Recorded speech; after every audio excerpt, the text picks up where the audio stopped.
Hi, so my name is Lucas Ashbury Bridgewood, and I am doing a presentation on LP improving measures, which is a significant area in harmonic analysis, which is a also big area in analysis and mathematics. So in order to introduce LP improving measures, I have to talk about some preliminaries. So the first one is talking about what our set is. So we let G be a compact infinite abelian group. So this is compact in the topological sense, infinite in the set theoretic sense, and abelian in the group theory sense. So in a popular example is the circle group, which is the collection of complex numbers whose modulus is 1. And we have a T for its symbol. Now, with our group, we have something called a Haar measure. So G has a Haar measure. And we denote it by lambda.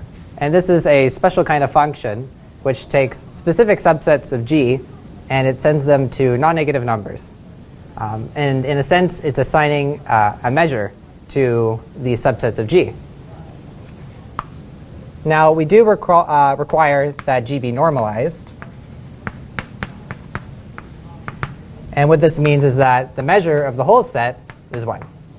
And we can do this because G is compact only.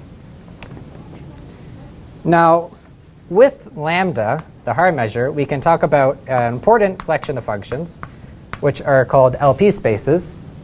And we have to have P inclusively between 1 and infinite. And these are functions with domain G, and they map to complex numbers. And they satisfy this important property, which is that the P norm of f, which is the integral over G of the modulus of f to the power P with respect to the Haar measure, and we take it the pth root, and that this is finite.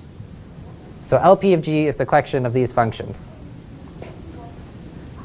Now, there's a very important property for this collection of functions, which is that if you take P less than Q, where P and Q refer to this indice, it follows that LQ of G is a proper subset of LP of G. And then this is only true because G is compact. It isn't actually true in general. Now, there's more general measures than the Haar measure, and we denote these by mu. And a difference here is that these are complex valued. And they still act on specific subsets of G, and we assign a measure in a sense. Now, with mu, we can talk about an important operation, a very important operation, harmonic analysis, which is if you take f and LP of G, then you can define a new function, which is the convolution of mu with f, and it acts on an element of the group G, and it sends it to the integral over G of f s inverse x d mu s. So mu is the measure, and s is the variable we're integrating with respect to. Now, this gives rise to a few questions. One is that, if f is an LP of G, is it that mu convolved with f, the function resulting from the convolution, is this an LP of G as well? And this is a true fact. A maybe more interesting question is, you take P less than Q, does it follow that mu convolved with the whole LP space, which is simply mu convolved with each f, f being an LP function, is this a subset of LQ of G?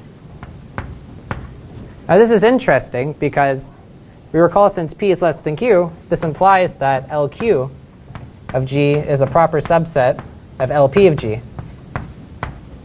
So what mu would be in fact doing is taking LP and now making it a subset of LQ, which we don't have in this sense. And so this isn't always true, but if it is true, we call the measure mu LP improving. So mu LP improving. So this is the preliminaries, and now I can introduce an important theorem.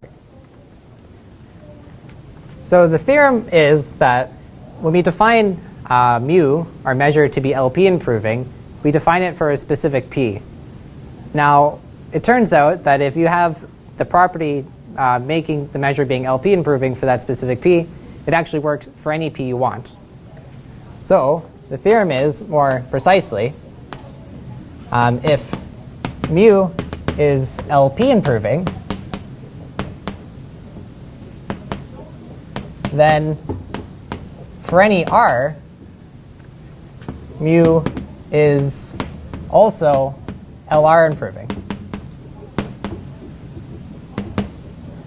So we'll proceed to do a proof of this. To begin this proof, we'll just quickly recall what it means to be LP improving.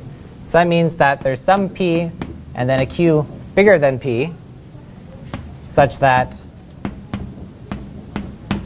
mu convolves LP of G to be a subset of LQ of G.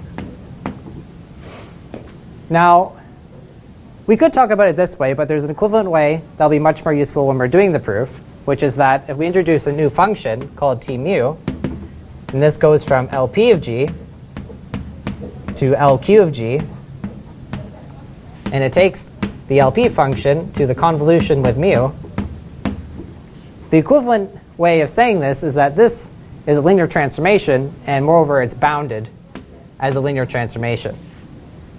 Now, using this, we can also say something additional about this function T mu, which is that there's a known fact that T mu, if we change LP of G and LQ of G to L infinite of G, and it's just the same function, this is also bounded as a linear transformation. Now, with these two facts, we can use another theorem, which is called the Ries-Thorn theorem, or the Ries-Thorn convexity theorem.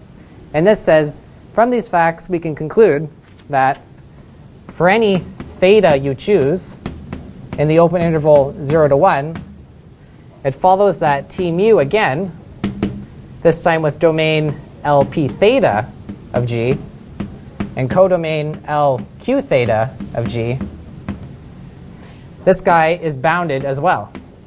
Now, of course, what is p theta and q theta? P theta is explicitly given by p over theta, theta the number you chose, and similarly, it's q over theta for q theta. Now, we're going to use this equivalent property to conclude that mu is LR improving. To do that, we need the indices here and here to be less than each other. And this we have because by assumption p is less than q. So we have this inequality. Now, what remains to show is that we can change p theta into the r we're given. And that's not too hard. We just set p over theta to be r, and it follows that theta is p over r.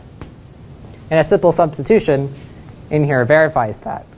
Now, this is great, but there's just one thing we have to verify, and that is this choice of theta is actually in the open interval 0 to 1. And if we make that verification, that this is less than 1, this forces p to be less than r, or r is greater than p. So this doesn't actually prove the theorem entirely. It only works for the interval p to infinite. And what remains to show is the interval 1 to p. The argument is similar for proving this.